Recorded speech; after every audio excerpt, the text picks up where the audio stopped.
My name is Delia Mercer. I'm 34 years old.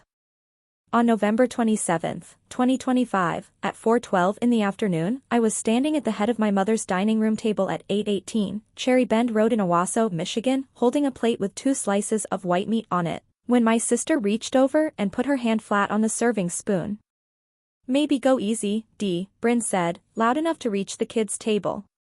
"You didn't contribute a penny to this." Somebody laughed, the way people laugh when they hope it's a joke. Bryn smiled at the room like she was handing out door prizes. "Some people bring a dish," she said. "Some people just bring themselves. And honestly, that's the cheaper option." I didn't argue. I didn't set the plate down. I didn't cry, and I didn't look at my mother, though I could hear her chair creak as she shifted her weight. I put the spoon back in the potatoes, took one more scoop, and sat down in the chair nobody ever fought me for, the one by the drafty window. And the room froze. Not because of what Bryn said. Because of what my mother's face did when she said it, the way it emptied out, all at once, like a sink draining. What Bryn didn't know was that the table she was standing over, the floor she was standing on, the roof over all 11 of us, and the $200 of Butterball and Costco pie on the good china, every inch of it had been paid for by the person she just told to eat less. And in the inside pocket of my coat, hanging in the hall closet 9 feet behind her, was a white envelope I had planned to hand my mother that night as a gift. I never handed it over. By 7:03 that evening, my sister would be standing on the porch in her stocking feet in 26-degree weather, and a woman named Marla Beecham would be reading a document out loud in the doorway. Before I tell you how a single sheet of paper emptied that dining room in under 4 minutes, please take a second to like and subscribe. Drop your city and local time in the comments below. I love knowing where in the world you're listening from right now. I need to take you back, because a sentence like the one Bryn said doesn't come out of nowhere. It grows. It gets watered for 30 years. My father was Ray Mercer. He climbed poles for Consumers Energy for 26 years and died on March 3, 2016, in the driveway of that house, with a bag of rock salt in his hands. My mother, Carol, was a middle school secretary in Owasso for 19 years and had a genius for one thing, math. Not the kind you do on paper. The kind families do in the dark. She had 2 daughters, and she looked at us and decided which one was an investment and which one was overhead. Bryn was 4 years older than me and beautiful in a way that made adults act stupid. She was Blossom Queen of Shiawassee County in 2004. There is a photograph of her in a tiara on our mantle that has been dusted every week for 21 years. There is no photograph of me on that mantle. There is a picture of me in the hallway, at the top of the stairs, where the light doesn't reach, taken at my high school graduation, and my mother put it in a frame that still had the sticker on the back. I was the one who counted things. I don't know why. At 9 years old I kept a spiral notebook where I wrote down what things cost, because in our house money was a weather event nobody would explain to me. Rent, no. Mortgage, $611. Dad's work boots, $89. Bryn's dance recital costume, $140. I wrote it all in pencil, and I added it up wrong for years, and then I stopped adding it up wrong. The person who taught me to keep that notebook was my grandmother, Ruth Mercer, who was born in that house in 1936 and who smelled like Jergens lotion and burnt coffee and cold cream. Nana Ruth had a kitchen with a yellow formica table, and she let me sit at it for hours while she snapped beans. She didn't tell me I was smart. She told me I was accurate, which is better. "Keep your receipts, Delia," she said to me once, when I was maybe 11. "Not for them. For you. So that when they tell you what happened, you'll know." Another time, and I've never forgotten the shape of it, money's quiet. Loud people never have any. Here's what the family math looked like in practice. When Bryn turned 16, in 2003, she got a 1997 Honda Civic with a bow taped to the windshield. When I turned 16, I got a job. Vernon's Market on Main, $5.15 an hour, bagging and then stocking and then, by 17, doing the weekly inventory count because I was faster at it than the owner's son. Nobody drove me. I walked, and in January I walked in a coat my mother got out of the donation bin at St. Paul's, a men's canvas coat, brown, 3 sizes too big, and when I said something about it she said, "It's warm." Beggars, choosers. I want to be careful here, because it's easy to make this sound like a movie. It wasn't dramatic. That's the part people don't believe. It was administrative. It was small line items, entered daily, for decades. In 2009 I graduated from Owasso High School with a 3.9 and a partial scholarship to Central Michigan, and there was supposed to be $3,200 in a savings account with my name on it, opened by my father in 1998. I found out in July of that year that it had been closed in April. It went toward the deposit on Bryn's wedding venue, the barn at Cedar Hollow, which is a lovely place. I've seen the photos. When I asked my mother about it at the kitchen sink, she dried her hands very slowly, and she said the sentence that I have carried in my back teeth ever since. Bryn shines, Delia. You endure. That's not an insult. That's just what each of you is for. At the graduation dinner that June, at a Big Boy on M21, there were 7 of us and 6 meals ordered, because Bryn had assumed I wouldn't want anything. When I said I did, she looked at my mother, then at me, and she said, "You don't get a plate, you get leftovers." That's the Mercer rate for people who don't earn. Everybody laughed. Uncle Wendell didn't. He got up and ordered me a hot fudge cake and set it down in front of me without a word, and that is the only thing I remember about that night. I went to Central. I paid for it with loans and with the third shift at a Meyer distribution center in Lansing, and I graduated in 2013 with an accounting degree and $41,000 in debt and a habit of never asking anyone for anything, which is not a virtue, no matter how much it looks like one. My father died in 2016. Nana Ruth was 80 at the time, and my mother moved into the Cherry Bend house to look after her, and in 2018 Nana Ruth deeded the house to my mother, free and clear. No mortgage. 91 years in the family. My grandmother said one thing to me on the phone that week that I didn't understand yet. This house was never about who sleeps in it, she said. It's about who keeps the lights on. By 2021 the house had a $58,900 second mortgage on it. I'll tell you where that went, because I eventually saw every dollar of it. $22,000 went into Grant Kessler's franchise idea, my brother-in-law, 41, a very tall man who sells orthodontic equipment and has never once in 15 years finished a sentence he started. $19,000 went to a kitchen remodel at Bryn's house on Sherwood Drive, which she needed for client credibility, because she'd gotten her real estate license in 2019 and hung it at Helcom and Pine. The rest went the way money goes when nobody writes it down. On May 14, 2021, my mother called me at 6:32 in the morning. She hadn't called me first for anything in my entire life. She was crying so hard I thought Nana Ruth had died. What had happened was that a notice of foreclosure had come, and the redemption window was 91 days, and there were also $11,472 in delinquent property taxes. I was 29 years old.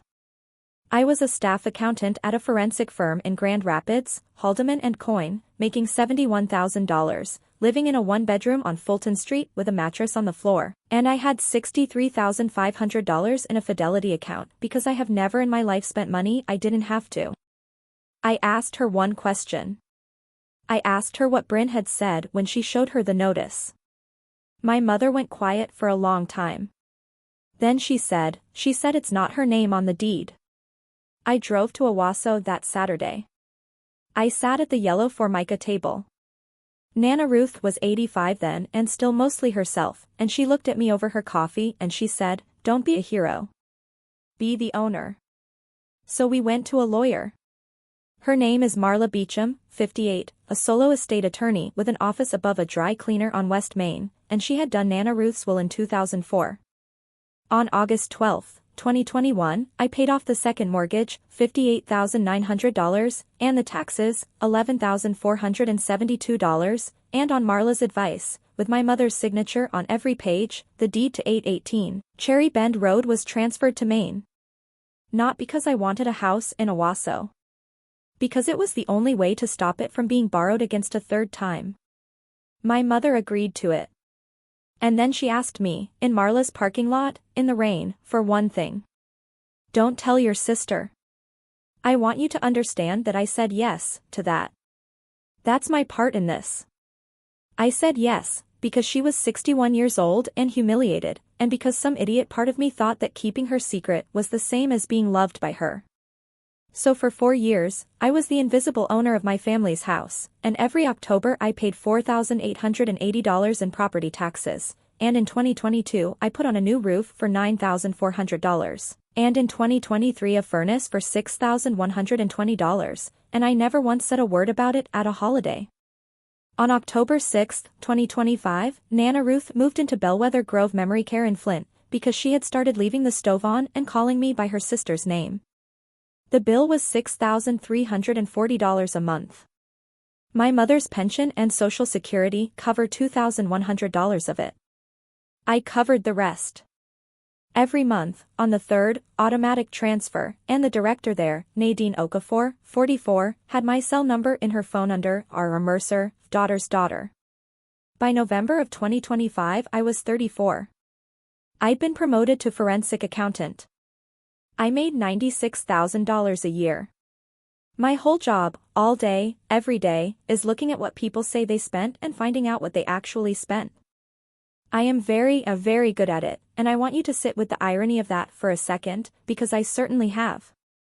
On November 14, 2025, at 10:47 in the morning, my cousin Tessa Doyle texted me a screenshot.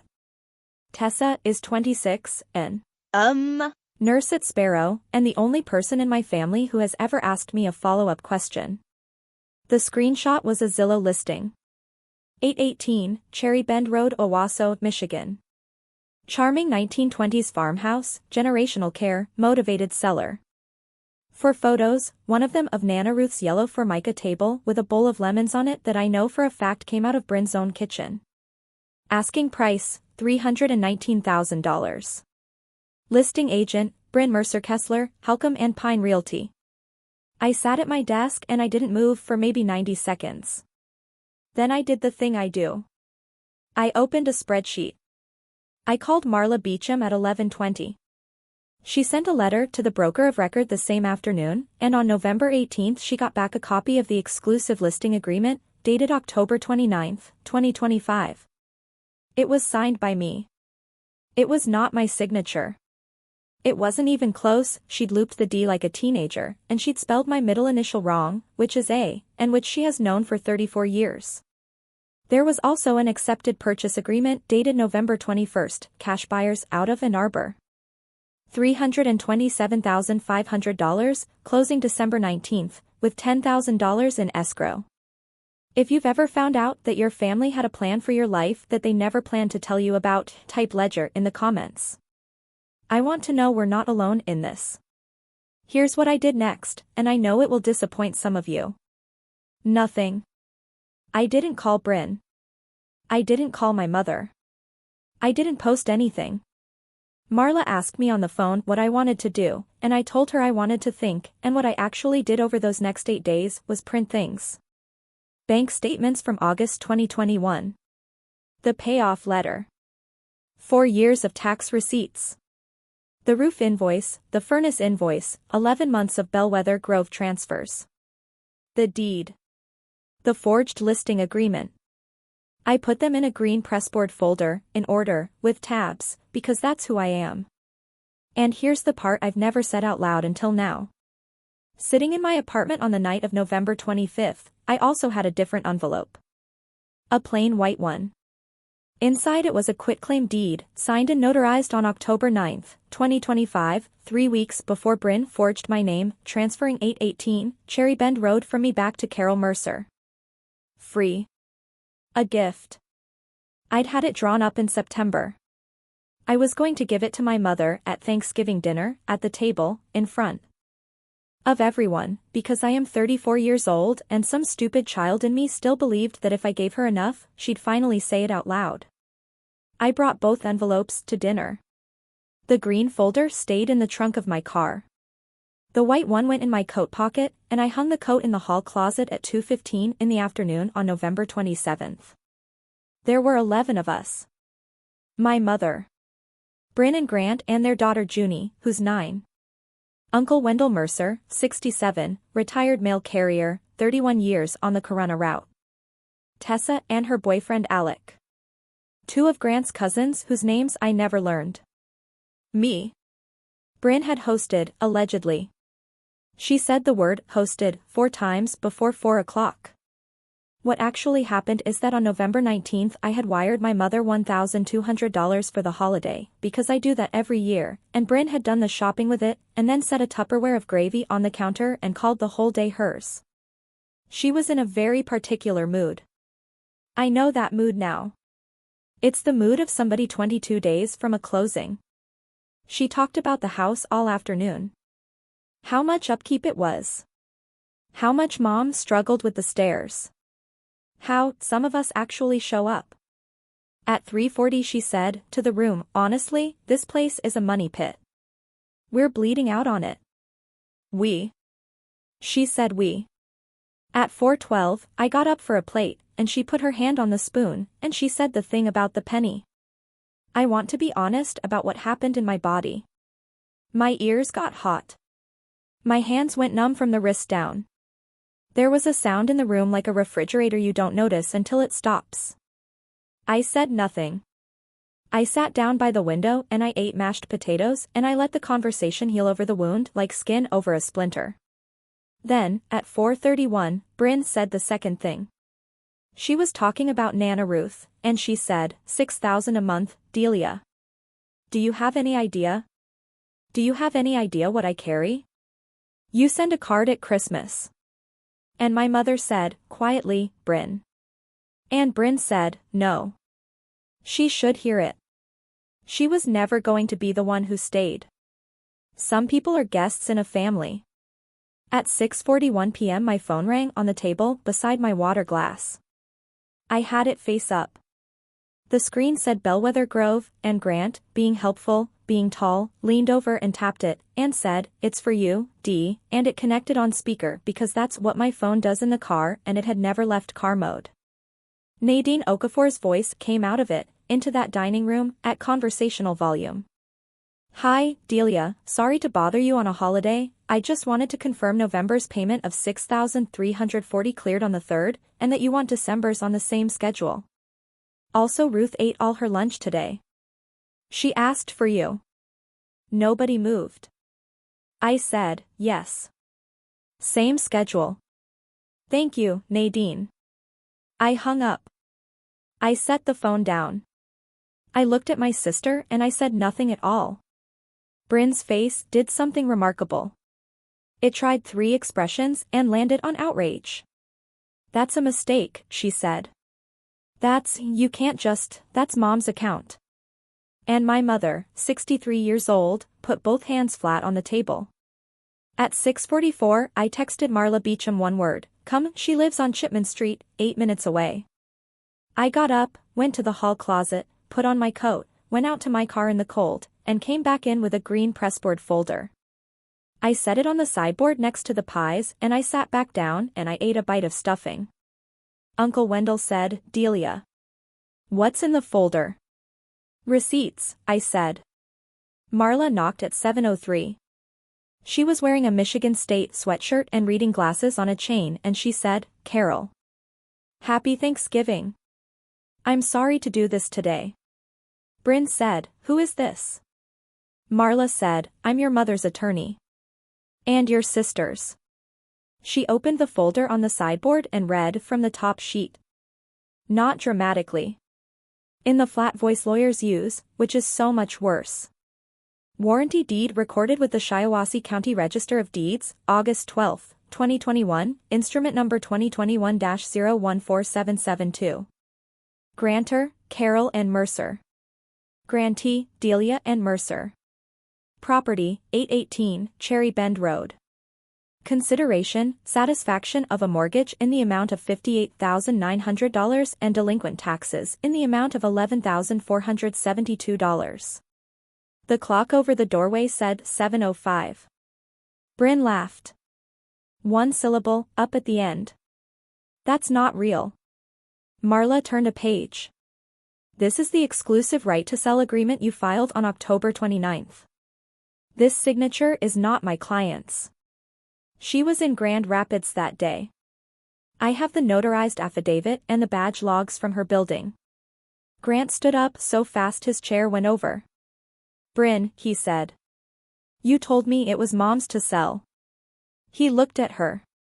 You told me the money was for Mom's care. Uncle Wendell folded his napkin and put it beside his plate. 31 years carrying other people's mail, the man understands what a document is. Ruth deeded that house in good faith, he said. Delia paid the note. That's the end of the sentence, Bryn. Tessa said, from the other end of the table, I've got the Zillow listing on my phone. Timestamp November 14th. She had it up while she was telling everybody she was too broke for Nana's copay. And then my mother said it. Not to me. To the tablecloth. I signed it. 4 years ago. In front of Marla. She swallowed.